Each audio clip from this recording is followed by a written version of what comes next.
Hey everybody, it is a Sunday evening here in early April. It is chilly, but it's a beautiful evening out. No wind, which is a great change for us. I just want to tell you, I made a decision here to catch my main flock of sheep, and I'm going to catch the other flock at the other farm, and I'm going to dry lot them this week, and I'm just going to kind of explain why I decided to do that.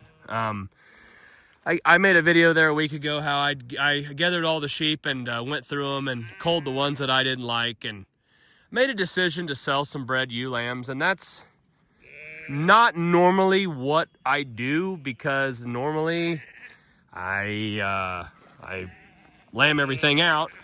If I sell ewe lambs, it's in August or September as replacements, and I really hadn't planned on selling them, but I just kind of made a decision. I kind of looking at this sheep market and where it was at, and decided to do a little sell by marketing and just kind of look at what my overvalued animals were, and I decided to advertise some, and they did sell.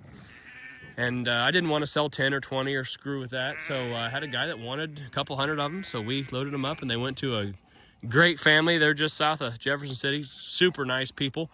They're sheep people, and I hope they get along with them great, and I think they will. But anyway, while I had the sheep up, I was going to turn them back out, and I said, it's just going to be chilly this week. 34 tonight, 24 the next night. All the grass these sheep are eating, it's not going to grow back.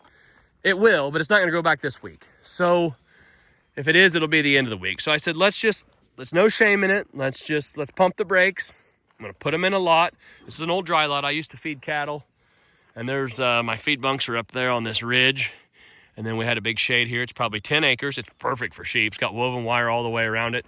Actually, whenever I wean my my lambs in the early fall there, late summer, the ewe lambs all come in here.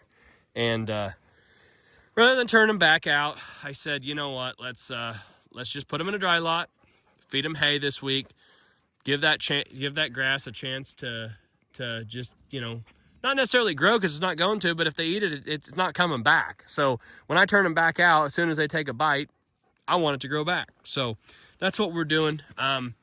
There's no shame in it. I know it'd be cool to go 365 years or 365 days a year and not feed anything. But if anything, being kind of in where we are here in northern Missouri, I'm going to say that, we do have access to, quote, cheap hay. I mean, it's cheaper than a lot of other places in the country.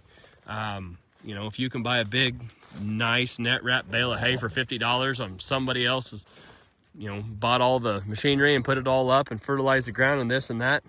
I mean, when you have hair sheep, no more hay than you're going to feed, do it. So that's what I do. And we've, this group of sheep ate, I think, just 2 bales this winter. I ended up having to give them a bale the other night. They were caught in this lot. The other flock, they ate probably 25. And the rest of the hay that I've fed so far this year went to my lambs at the end of the summer there, whenever I weaned them before they got sold. So anyway, I'm not saying that that's because we're great or anything. I did have an extremely mild winter, and I fully expect going forward to feed hay to sheep starting in February, probably February to April. So, and there's nothing wrong with that. You just don't want to be feeding them hay from November to May. That's the key right there. So, but anyway, I'm looking forward to turning them out, and it's no big deal. Like, see that hill over there? That's mine. All that fresh green grass. That's where these sheep are going to go next. But no, I'll keep them in here for probably till Friday. Give them a bale and a half a day. Just on the other side of that shade, there's a steep hill. I'll probably just roll them right down the hill. I'm not going to put them in rings or anything. And at the other farm, I will put them in rings, because that dry lot over there it's nothing special. It's not very big. I'll just make rings around them with cattle panels, and I'll probably do the same with them. And then we'll start doing our rotation for the spring and summer and fall. We'll start moving them once a week, or at the other farm, it's every 4 days, and start in until lambing. And like I said earlier, we'll stop there for 2 to 3 weeks and let them lamb, and then we'll go back to moving them again. So I just think this was a I could have kept him out on grass, but I really think I'm going to not regret not doing that. I think a little break's definitely going to help. So, but I want him to get back on the grass here as soon as we can, though, because they got babies in them, and I mean they are just, look at that, they're going to pop. Full of babies.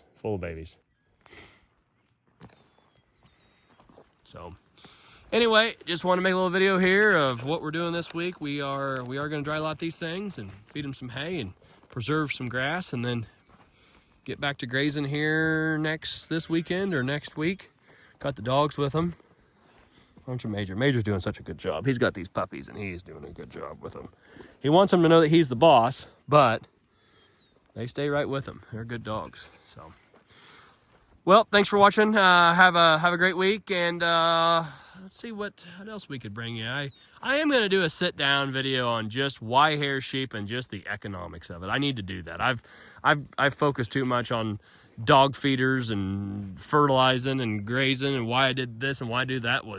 I mean, the burning question is, why even have these things? So I need to sit down and do something like that. So I probably will. But hey, thanks for watching, everybody. I appreciate it.